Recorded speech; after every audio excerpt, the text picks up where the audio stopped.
ఈరోజు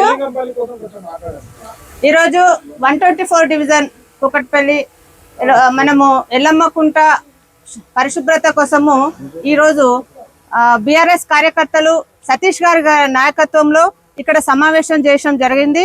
ఈ ఎల్లమ్మకుంట లక్షల ప్రజల ప్రాణాలను కాపాడాలని ఈరోజు సతీష్ గారు ఒక ఉద్యమంని చేపట్టారు.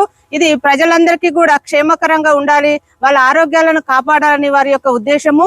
బిఆర్ఎస్ యొక్క నాయకత్వంలో తప్పకుండా ప్రజలందరికీ కూడా న్యాయం జరుగుతుంది.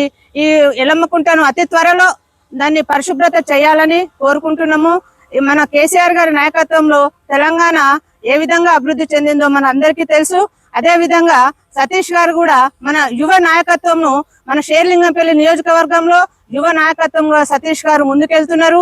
వారందరికీ మనము మంచి మనసుతో మనము బిఆర్ఎస్ కార్యకర్తలందరూ కూడా వారికి సహృదయంతో వాళ్ళ వెంట ఉంటూ మన ప్రజల ప్రాణాలను, ప్రజల యొక్క ఆస్తులను హైడ్రా నుంచి కూడా కాపాడాలని మనస్ఫూర్తిగా కోరుకుంటూ వారి నాయకత్వం ఇంకా ముందుకు వెళ్ళాలని, వారెంట మేమంతా ఉండాలని మనస్ఫూర్తిగా కోరుకుంటూ జై తెలంగాణ, జై కేసీఆర్.